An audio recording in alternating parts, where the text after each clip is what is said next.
wait and yeah. Okay, well, we've got the first volunteer awards are for activity leadership. And the winner of, if we can use the term winner, but the award goes to Marilyn Cross. And Marilyn is a keen walker, botanist and caring leader, always with a loving smile. She's a regular leader and coordinates the Wednesday walking group. So I'd like to thank Marilyn. I had a look online and couldn't see that she was on, but if she is, she could identify herself, that'd be really good. But I had a look and couldn't see her.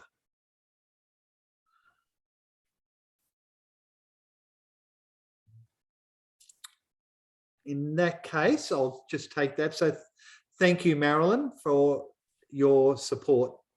Thank you. That's the photo. Our second award tonight is for local achievement, and that goes to Barbara Boundy, who's the second photo. Hopefully that can come up. She's a participant with NPA Friends of Tomaree National Park Group. Barbara quietly devotes long hours outside of the scheduled working bees. She's tremendous love and knowledge of the native orchids of Port Stephens. And there are 2 further local achievement awards. There'll be surprise announcements at the Central Coast and Mid Coast end of year parties. But thank you very much, Barbara, and congratulations. The next award is for organisational support. And the first of those is Esther Chow. Esther contributes an incredible amount of time, energy, enthusiasm into creating walks, but also supporting the organisation needed to make them happen. During the COVID restrictions, she's kept in touch with many walkers, helping them to find options in the local areas. And you can see here Esther with a group out in the walk. Thank you very much, Esther. Our next award is a bit of a surprise award, and it's in the nice next photo. You'll be able to tell who the person is. It's actually George Pund. George has made a valuable contribution to the Park Management Committee and the Landscape Conservation Forum recently joining, including the revision of the Fire and Natural Areas Policy, research on flora reserves and collating information about development in Kosciuszko National Park. John has been with us a fairly short while, but has made a tremendous impact. And I'd like to thank George personally, who I've had a lot of conversations with. And George, I know you are here. Yes, I am, Graham, and I am surprised. Thank you. It's very nice of you. Yeah, and it's really nice of you. And I know that Ross, as chair of the Landscape Conservation Committee, and Rachel as the chair of Park Management Committee, and myself, as well as all members of those committees, thank you very much for your support. I appreciate that, but there's a lot of people that give a lot of energy and effort to National Parks Association as well, so that's very good. Thank you. You're welcome. Our next award is for outstanding contribution to statewide nature conservation, and is our State Conservation Award. And the award goes to Phil Spark. And Phil began as a farmer and trained as an ecologist. He's been a frontline defender of the forests and woodlands of northwest New South Wales against coal and gas industries, including through surveys, public inquiries, court hearings and public speaking. He freely gives his time and expertise to community organisations. He's influenced many through his inspiring field days, excursions and guest appearances. Thank you very much, Phil. And I'm not sure if Phil's on tonight. May I speak a moment, please, Greg? Sure, Lynn. Yeah, unfortunately, well, fortunately for the little critters out there, he's out in the field and he's out of range. Okay. And his wife was hoping to join, but she works in a hospital and she wasn't at home when I last rang her, so she's had a long day. But Darry's absolutely thrilled, and Phil still doesn't know that we nominated him. So he's in for a big surprise. Good. Well, the next award goes, thank you very much, and pass on our congratulations. Yeah, will do. Our next award is to Pat Schultz. And famous for her tag-along tours, Pat's enamoured many hundreds of people to the Pilliga, its natural beauty and cultural heritage. She's developed a network of local residents who interact with newcomers, guiding them to places of wonder and places under threat. Her book, The Plundering of Laird and Pilliga Forests, is both travel guide and campaign resource. And thank you very much, Pat. And I'm not sure, do we have Pat on tonight? Again, she's not in Armidale. She's out at Narrabri, and she was intending to try and get a connection. Whether she has or not, I don't know. I can't see everybody's, but she really did want to join in. Lynn, Pat's online but mute, so she might be trying to hide from us. Oh, I don't think she'd be trying to hide. She probably just doesn't realise she's on mute. Pat, if you can hear us, can you unmute? Might be very noisy. I think she's having dinner in the pub. Well, Pat, you're there, and we want to thank you very much for your contribution to state conservation. The next award is only granted occasionally. It's the Alan and Beryl Strom Award, and the award recognises exceptional service to the association, the nature conservation sector and the wider community. And so from an NPA's point of view, this is a very special award. And the award recipient today is Julie Shepherd from the MacArthur branch. Good. Julie Shepherd has, I can't see her name on the list of people here tonight. I know that people were trying to get her on board. Both Beth and, well, Beth Mickey in particular was trying to get her on, as was Rob. Julie's been an inspiration to everyone within the MacArthur branch, going right back to its early origins, whether as president, secretary, walks leader or state councillor, or through a contribution to forums, advisory committees, submissions and public inquiries. Julie has been a potent force in the campaigns for Durrawal, Bargo Gorge, Wedderburn Plateau and many others. And it was Julie that actually got me to join the National Parks Association in the first place. And so it's particularly, great for me. I've known Julie since the 1980s, early 80s, in fact, where we had great discussions. And of course, most people will know that Julie and I co-authored the proposals for both what is now the Durrawal reserves, as well as the Upper Georges River National Park proposal for koala protection. So to Julie Shepherd, my personal great and the association's great thanks, and the award of Alan and Beryl Strom Award. The next awards have actually been announced, but they're both really important awards. The State Council at its last meeting honoured 2 people with honorary life memberships. The first of those, and I can see her in the background there, is in fact Kate Boyd, a committed conservationist and paid up NPA member before she finished her higher school certificate. Kate's involvement has been constant ever since, no matter where she happened to be, through her work on local branches, not just in Armidale, but also the Hunter, Sydney, Southern Sydney, on the NPA executive, as a representative to IUCN, on National Park Advisory Committees, or by sharing her knowledge on countless bushwalks and field days. Kate has been a solid asset to NPA and many other community bodies for as long as anyone can remember, including me. We pay tribute to her outstanding achievements, and we are absolutely thrilled and pleased that we could honour her by giving her honorary life membership. Kate, thank you so much. I don't know if you'd like to say a few words, but we would love to hear from you if you've got the time. Thank you very much, everyone. I am most honoured. I had the opportunity to learn about NPA through John and Beth Williams, and as many of you will know, Beth died this year and John had died some years earlier. I joined as a junior member, and I look forward to staying as a member until I'm past being a member of anything.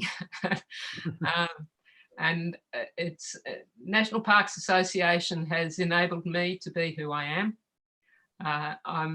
I've always been really keen on doing volunteer work, and I've had a career in amongst that, but the volunteer work has been the highlight of my life. It is me. I keep doing stuff, and I love working with other people, and that's what makes it possible, is being able to work with other people and finding groups of people. They don't have to be big groups, small groups who share a similar sort of enthusiasm for nature and commitment, and can contribute in different ways. Everybody contributes in different ways.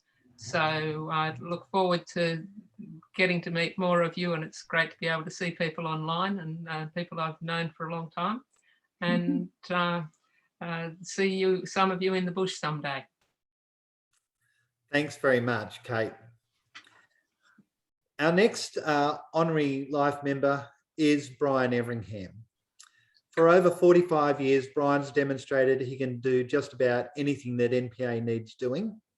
It would take much less time to list the roles he hasn't filled, but whatever the role, he brings wisdom and leadership based on an incredibly extensive knowledge of the state's natural areas. This has been critical to many of our reserve proposals and for improving the way that existing reserves are managed. Brian's also a walks leader par excellence. His walks serve as environmental classroom, field monitoring station, and vigilant patrol against threats and inappropriate activities. NPA would be all the poorer without Brian's ever-present contribution. And Brian, NPA, thank you very much. And we are really pleased to give you honorary life membership. Thank you very much. Thank you, Graham, and thank you to NPA, and Kate, congratulations. I think that horrible photo somebody's dumped up there is me trying to bring in a bird for the party that I was trying to show them. But Kate, let me tell you now that since you last laid a label on me that I think a bush is something that only a bird sits on, I have actually developed a reasonable knowledge of plants as well.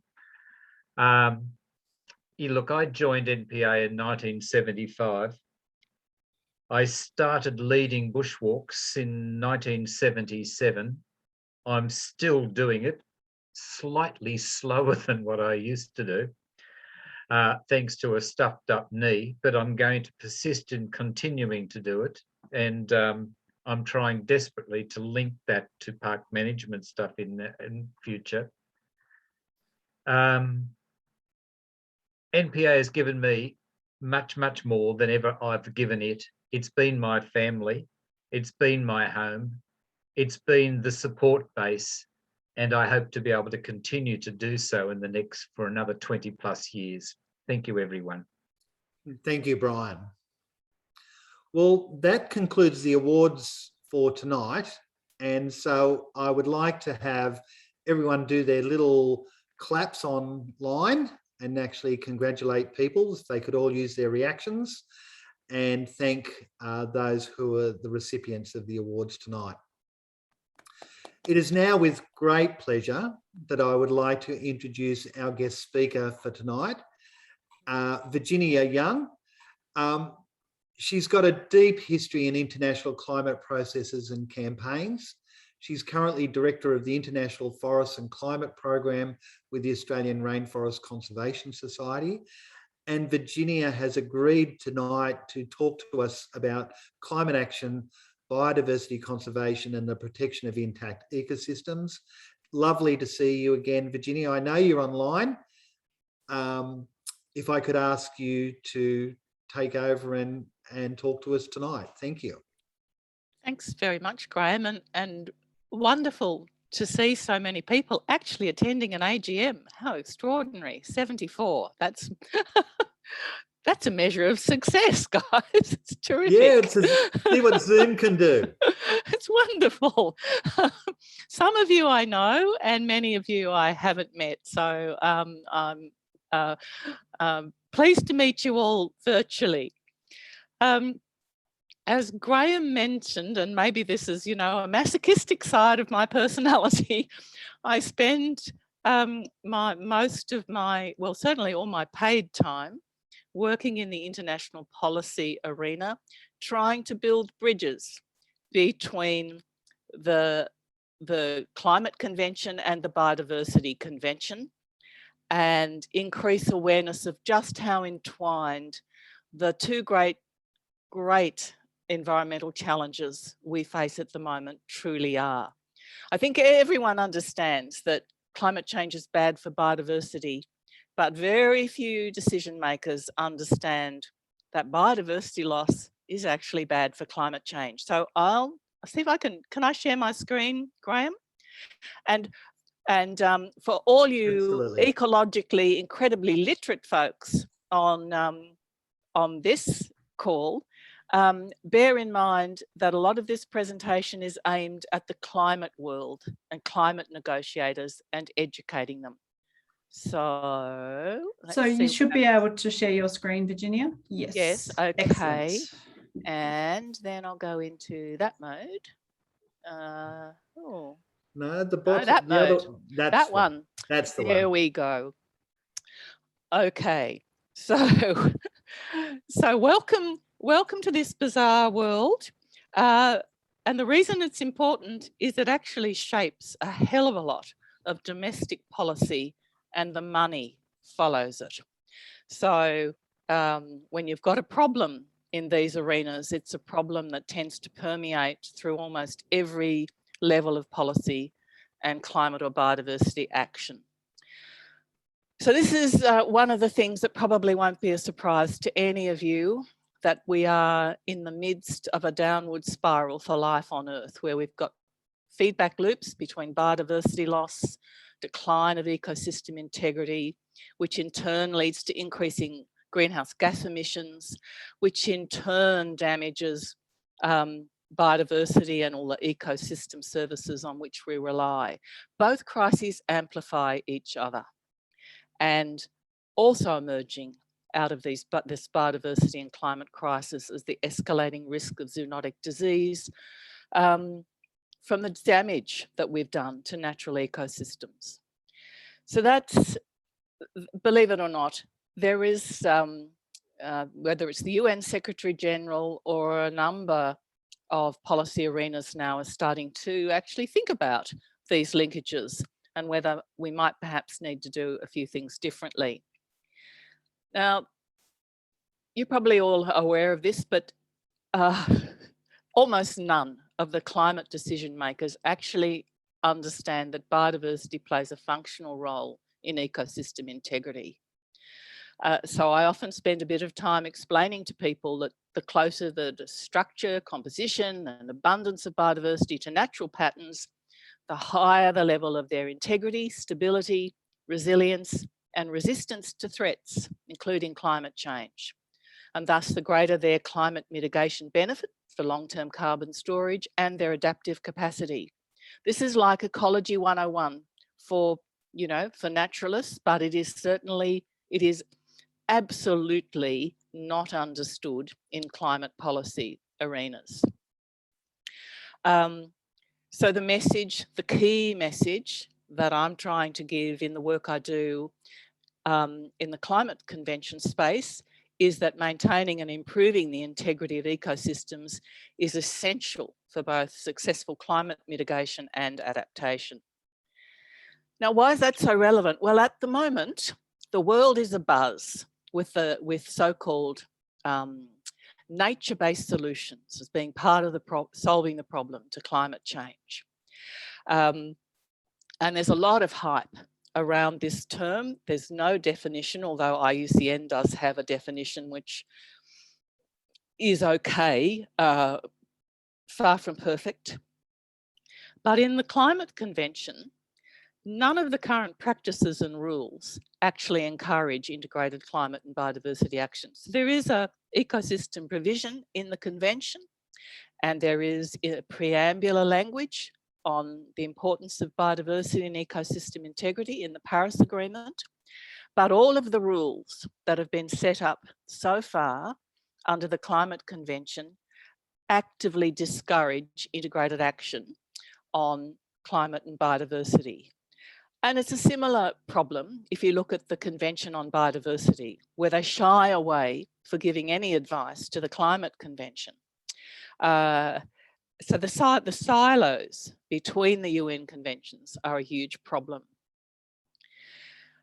And just how deep it is and how late people are to the party is really just illustrated by some of these decisions, which are firsts and which myself and others that I work with have actually played a role in achieving.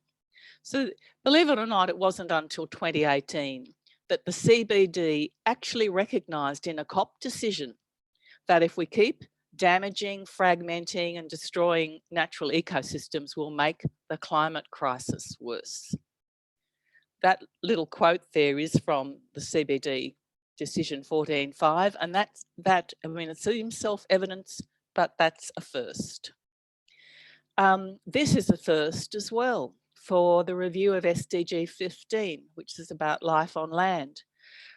For those of you who probably aren't familiar with the Sustainable Development Goals, but SDG 15 has focused on, as an indicator, simply the extent, you know, how much forest have we got, how much wetland have we got, and not their condition. Well, how silly is that?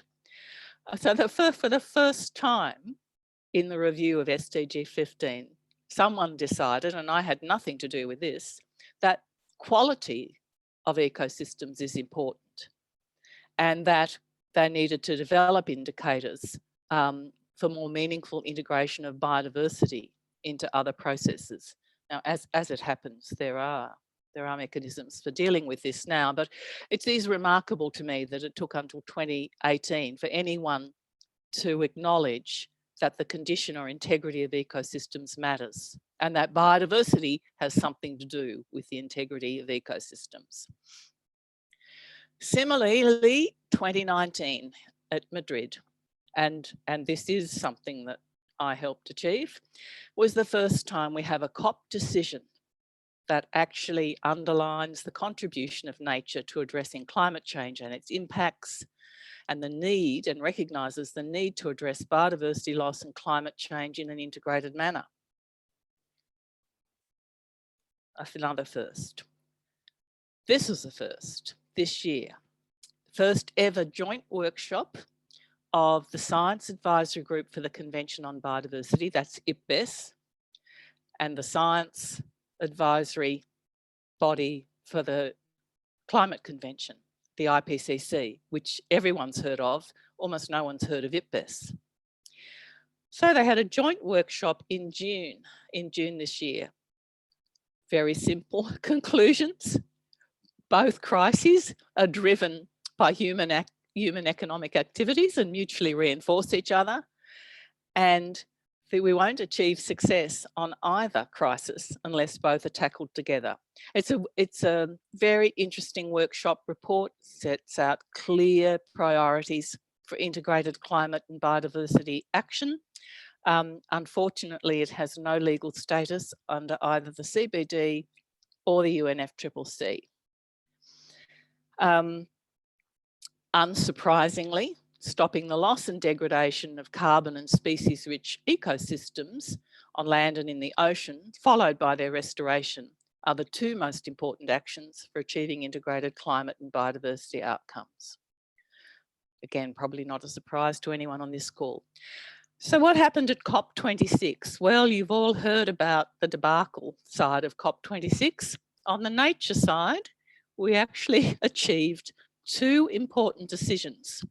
And the reason they're important is that they're in the mitigation component of these decisions, which is recognising that unless you protect and restore natural ecosystems, you have no chance of limiting warming to 1.5 degrees. So the overarching framing of the mitigation sections of these COP decisions are about achieving the temperature goals of the Paris Agreement. And there is increasing emphasis on the need to get closer to 1.5 degrees than 2. So that's actually a really important step forward, but there is still one hell of a long way to go before we actually see systemic change in the way in which both conventions operate. This is probably all too technical, really, but we do need to change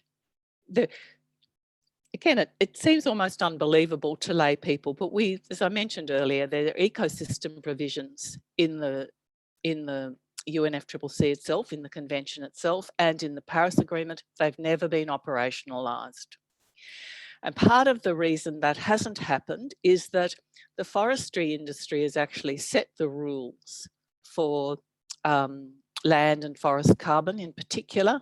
And so the more holistic approaches that are required to adequately account for the condition of ecosystems, which is really important for the stability of their carbon storage, have never been put in place. But there is a brand new ecosystem accounting framework developed by the UN Statistical Division, who are the people who set the guidelines for our national accounting system. Most countries, most certainly developed countries, use the UN Statistical Division's frameworks for their GDP, all their national accounts. So this new ecosystem accounting framework would help overcome a lot of the problems that are created by, excuse only the acronyms in this, but land use and land use change and forestry is what LULUCF is about. And those rules truly are full of problems and really not fit for purpose if you want to deliver integrated climate and biodiversity outcomes. The other thing we need is to take the IPBES IPCC work a step further and have a mandated special report, they're called, prepared by both the CBD, mandated by both the CBD and the UNFCCC, to give authority to the work that was done at this year's joint workshop and actually help address the accounting and other climate rules barriers that prevent integrated action. For instance, in the UNFCCC, there is no difference between old growth forest, natural regrowth, and a monoculture of tree crops. One small failing. And it's a huge failing if you actually think you're serious about delivering integrated climate and biodiversity action.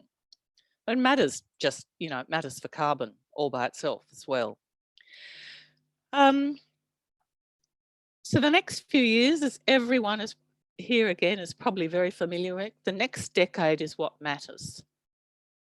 I've never been so terrified in my life as to how up against the wall we really are now for both climate and biodiversity action. I actually fear the biodiversity crisis will take us out first. And when you've got 25% of the world's agricultural soils in collapse, you've got ecosystems in deep trouble everywhere. And, there's more carbon stored in ecosystems than there is in fossil fuels. So unless we get this right, we will fail. So the decision that's made, well, there are a couple of other critical decision points in the next few years, one of which is a thing called the global stocktake that the UNFCCC undertakes. And for the very first time, the role of biodiversity and the integrity of ecosystems stands a chance of being included in the global stocktake. So that quote up there is from the Climate Action Network's International's Global Stocktake Working Group, that is one of the groups that I also try and help. And if we can get ecosystem integrity on the agenda for the global stocktake, that will be a major step forward. The other thing to be wary of is, for some reason or other, we've transposed the goals of the Paris Agreement, which never mentioned net zero, I have to say. It's nowhere in the Paris Agreement. Somehow or other, we've all latched onto this idea of net zero as being the thing that we've got to push towards. But in reality, it's extremely dangerous, because we're now at a point where we can't hit 1.5 degrees without deep emission cuts in all sectors. Ideally, we need separate emission reduction targets for fossil fuels and land, forest and other ecosystems. They're really not, in a scientific sense, they're not analogous. And that's because, carbon is sequestered, stored and cycled through different pools in the forest in complex ways. And many factors influence the scale and rate of emissions from ecosystems to the atmosphere. Whereas, you dig up some fossil fuels, you burn it, it's straight away in the atmosphere. So treating them as fungible has always been a problem. And when it comes to ecosystems, the big gap is that we have to have information on the integrity of carbon stocks, not just a measure of annual fluxes of greenhouse gas into and out of the atmosphere. As I mentioned earlier, the forestry industry has a lot to answer for in setting the rules under the Climate Convention.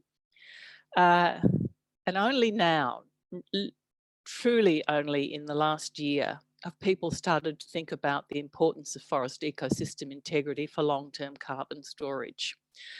Earlier, I think, no, it was actually in 2020, there was a new IUCN policy on primary forests, including intact forest landscapes.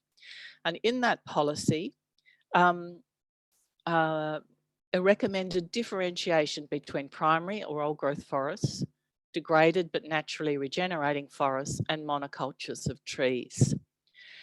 And that if you make this simple distinction, it helps you distinguish between not just their biodiversity value, but their climate value.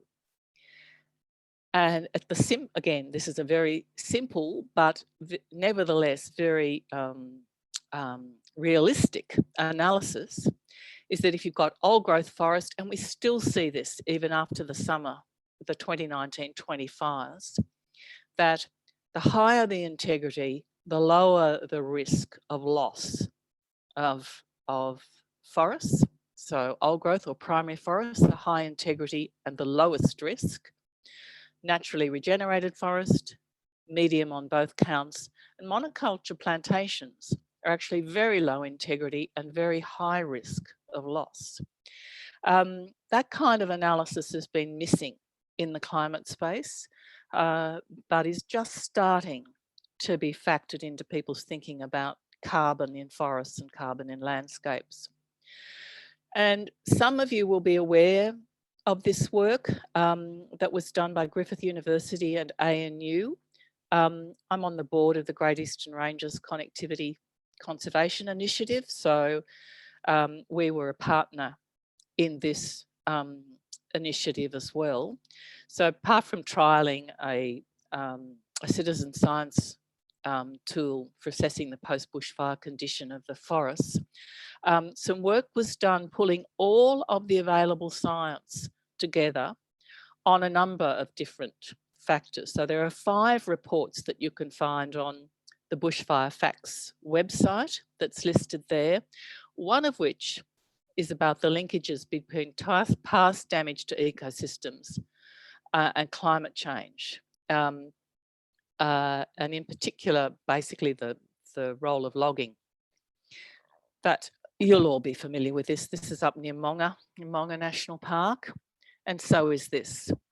And this is where there were these large brown barrel sort of guardians of the forest. That's rainforest in the background. They're heading in. There's the impact of the fire.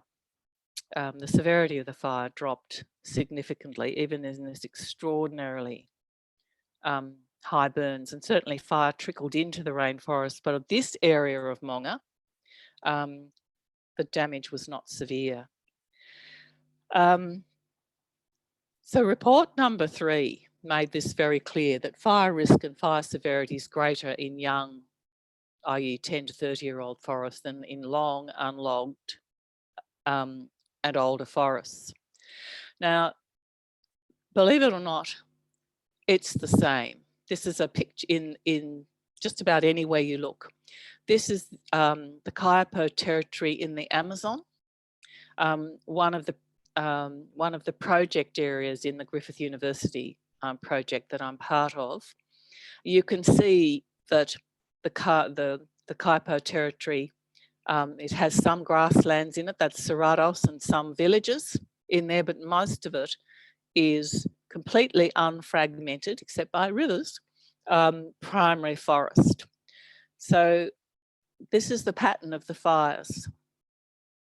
So it broached the Kaipo territory near some of the villages and in the grasslands.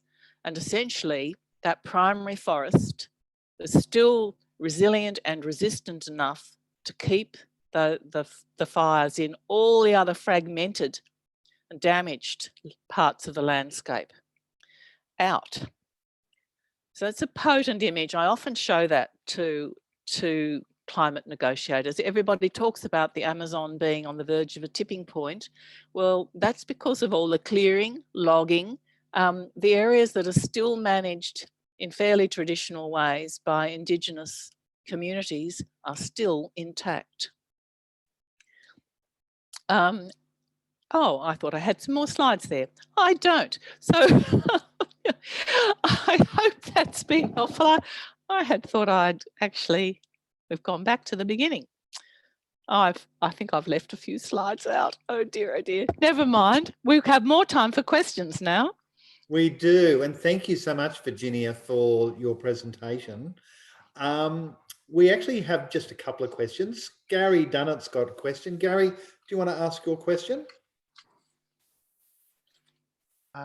Thanks, Graham.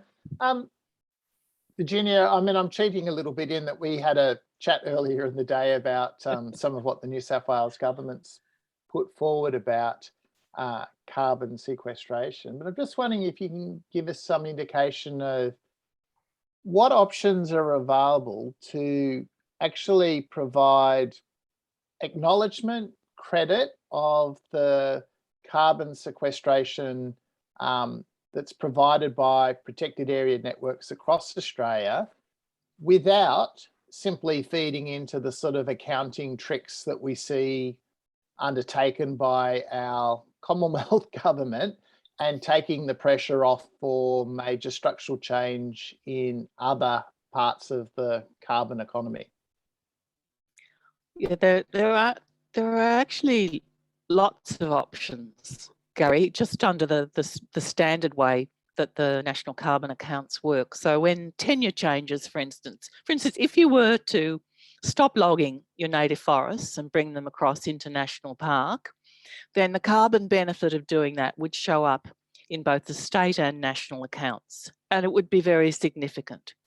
So for instance, in Tasmania, their state-based accounts, they're the first state in Australia to hit, they went beyond net zero, they were, I think, net -4%. And that's because they had, again, a net 111% improvement in their greenhouse gas accounts, thanks to the withdrawal of about, 170,000 hectares of very tall, wet, very carbon dense forest, went into the World Heritage Area, and another 300,000 hectares was off limits to logging under a moratorium.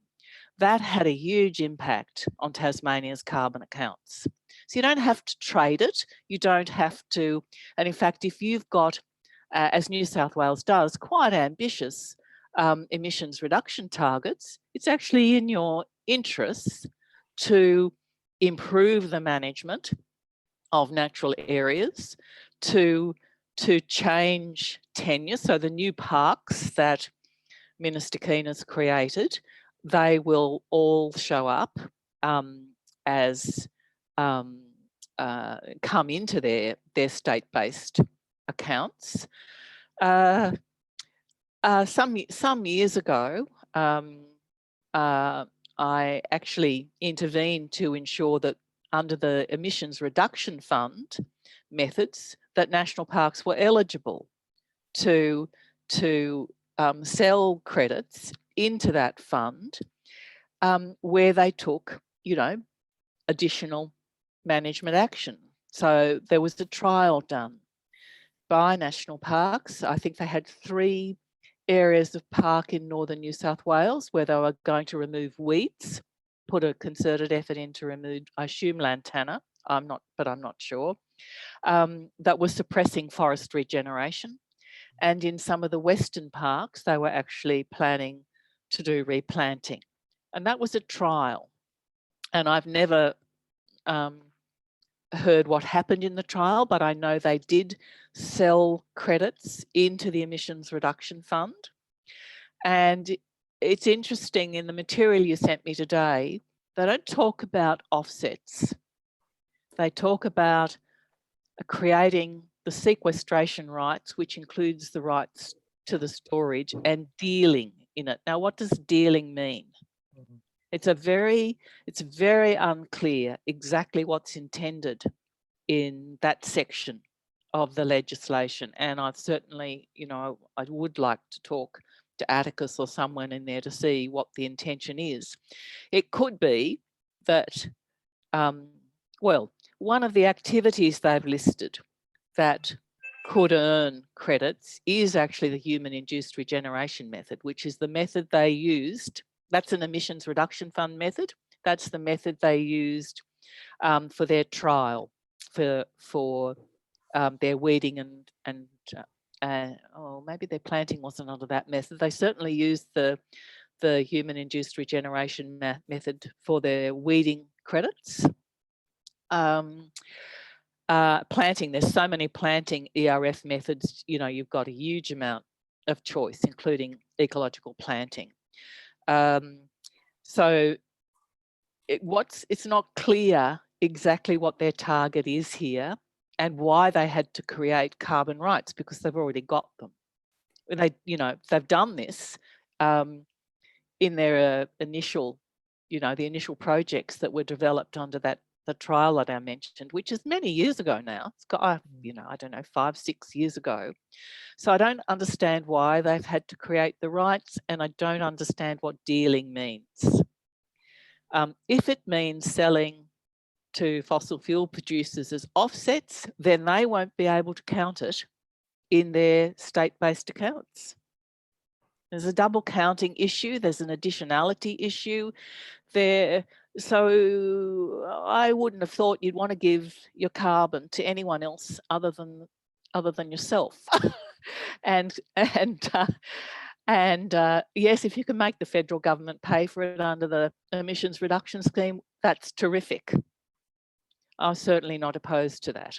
There's so much rubbish that's in the ERF actually doing good for things that improve the integrity and stability of existing carbon storage. If you're spending, I think that's fine. The problem, there's another problem there, and that's the baseline, because in the last, what is it? They've got a baseline of the level of activity in the last 5 years. Well, in parks, I wouldn't have thought you could have a lower level of care and management in parks than you've had in the last 5 years, with the loss of so many on-ground managers. So there's problems with the baseline. There may not be problems with additionality. That looks as though that would probably be okay. But if they plan to sell it to someone other than the federal government, then there'll be double counting issues. So there's a lot to find out. It's very, very unclear. But it's interesting, they don't refer to them as carbon offsets. They're carbon credits. And that's potentially very different. The offsets are a bit of a zero-sum game, really. We're having this debate now inside GER and Gondwana Link. I'm chair of another big connectivity conservation program, Gondwana Link. And so there's lots of money potentially for restoration in landscapes, which is desperately needed. But there are problems with, Woodside would happily, spend large amounts of dollars to keep itself doing exactly what it wants to do, which is expand. And that is really an absolutely zero-sum game then. Then there are other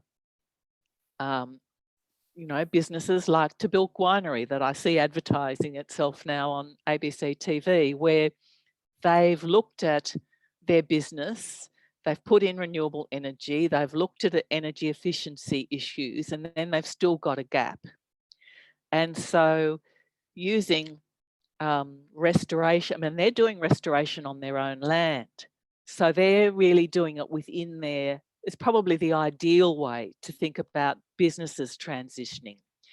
But there are other businesses who don't have a land base that might, want to contribute to restoration, that might be acceptable if it's part of a transition to removing sort of all their fossil fuel footprint. So it's the very complex world, the world of carbon offsets, and quite a dangerous space. And, the aviation industry, for instance, they're, really keen on having offsets, but their plan is to expand their business by 60%. So they've got no plan to actually cut fossil fuel emissions.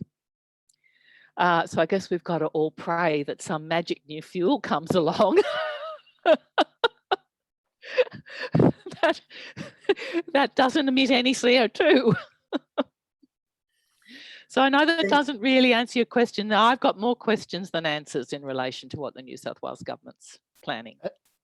I'm just very grateful that you're in a position to help us ask the right questions of them, Virginia, because at the moment it feels as though this could just be an absolute greenwash arrangement if it's not well managed. Yeah, that's right. It could be, or it could be okay. All right, the next question we've got is from Rachel. Rachel, you've got a question. No, you're muted, Rachel. The first thing is the Kunming declaration was supposed to be going on at the same time as COP26, but since the initial start of it, there's been no sort of feedback in the media about what happened and how the two interrelate. Yes, no, that's the CBD sort of struggled to have meetings virtually all year, and I attended some of them, but such is the inadequacy, I guess, of the process, particularly for some countries who simply, you know what it's like, you're on a Zoom call, you lose reception, you can't really contribute. Whether civil society had almost no show of engagement, and many countries didn't. So every single so-called decision so far is bracketed, i.e. there are no decisions. And so nothing really will happen until the first face-to-face meetings, which are in Brussels in January. And then there'll be a series of they're aiming to finish, I think, by about May, and actually have a new post-2020 framework.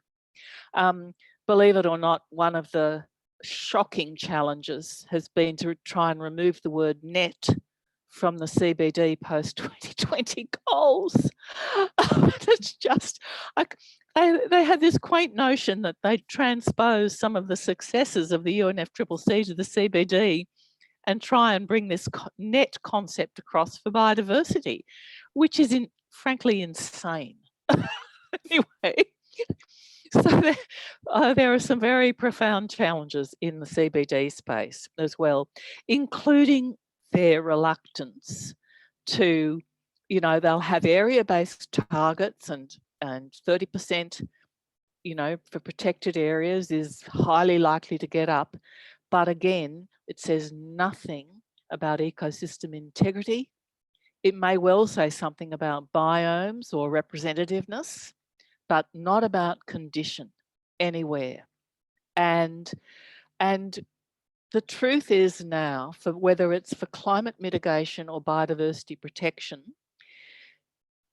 any carbon and species-rich ecosystem is absolutely irreplaceable certainly by 2030, but by 2050 as well. you know, you think of a regrowth native forest, what are they? Logged at 50 years, if you're lucky, maybe 60 years. Well, they're more valuable standing than being cut down and regrowing by 2050. Everything that we put up into the atmosphere now is a problem. And if you can't regrow it by 2050, don't do it. And for biodiversity, it's even more parlous. You know, the idea that you can replace biodiversity almost anywhere seems insane to me at the moment. So there's neither the CBD or UNFCCC have really dealt with this problem around irreplaceability. Kind of the CBD gets close and then backs away. So, you know, I'm not sure where the CBD, there'll be lots of good words, but the concrete actions, you know, what did we learn from Aichi when most of the targets weren't met? And so unless we do get integrated, holistic sort of systems-based change, we can't rely just on protected areas. And if we are going to rely on protected areas, well, we'll need to have everything that's left. Thank you very much. It's just A sort of second thing part, and that my feeling is unless governments get away from economic growth as being the be all and end all, we have no hope.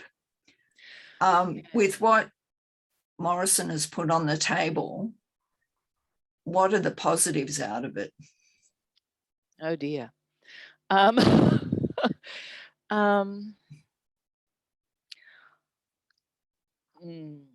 It is actually very hard to say with Morrison.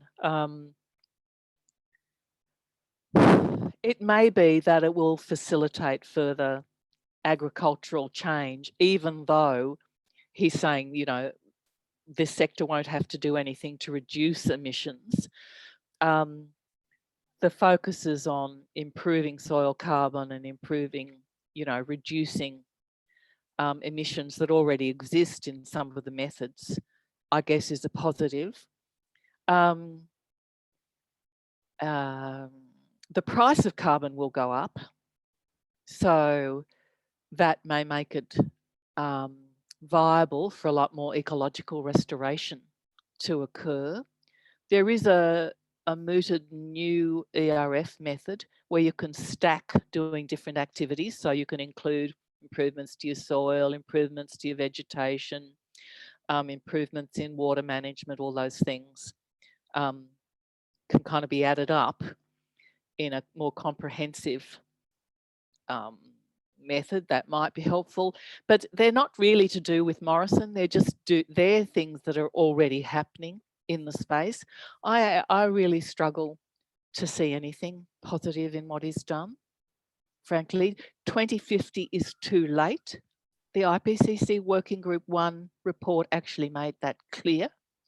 Everything that happens has to happen, well, all the action has to be front-loaded, and it has to be front-loaded by 2030. And how are we going to get there? You know, so I'm deeply pessimistic about Morrison. I'm less pessimistic about the rest of the world.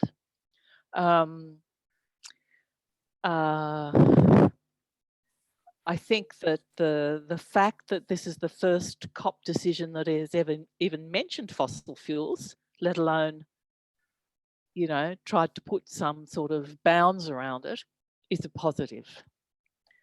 The same with the coal issue. So the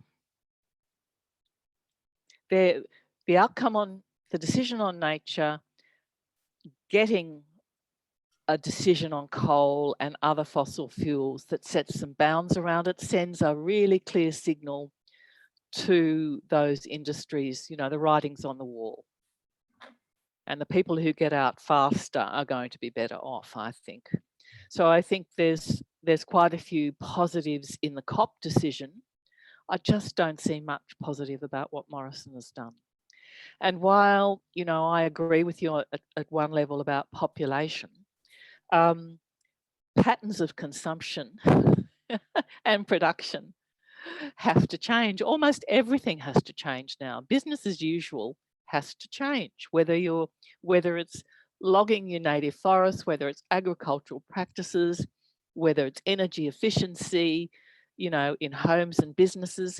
We need every single lever to have someone pulling it. And I think the money will move faster than governments. Certainly in Australia, I think that will happen. So that's where I think there's a little ray of hope, is actually in the commercial sector. I think the current government is beyond woeful. It's all spin, as far as I can tell. Thanks for that. Before I go to our last question, which is Lena Puglisi, I just want to put a cheerio out to Charlie, the two youngest faces I think I've seen forever. Say g'day and wave to everybody. And thanks for coming online tonight. It's so good. So I'm going to ask Lena if you'd like to put your question up. Yep. And after that, I think we'll start to wrap it up. Oh, hi, Virginia. I just wanted to know, you know, how we've planted those 1.5 million sort of plants to offset the recent, you know, the damage done by the wildfires. Was it enough? Like, I mean, these things are going to take years to grow, and we seem to sort of just, to me, it was almost sort of like a token gesture, really. Is it ever enough in terms of remediation and so on? Look, the simplest thing we could do is end native forest logging tomorrow. I mean, what you want is your forests to recover, and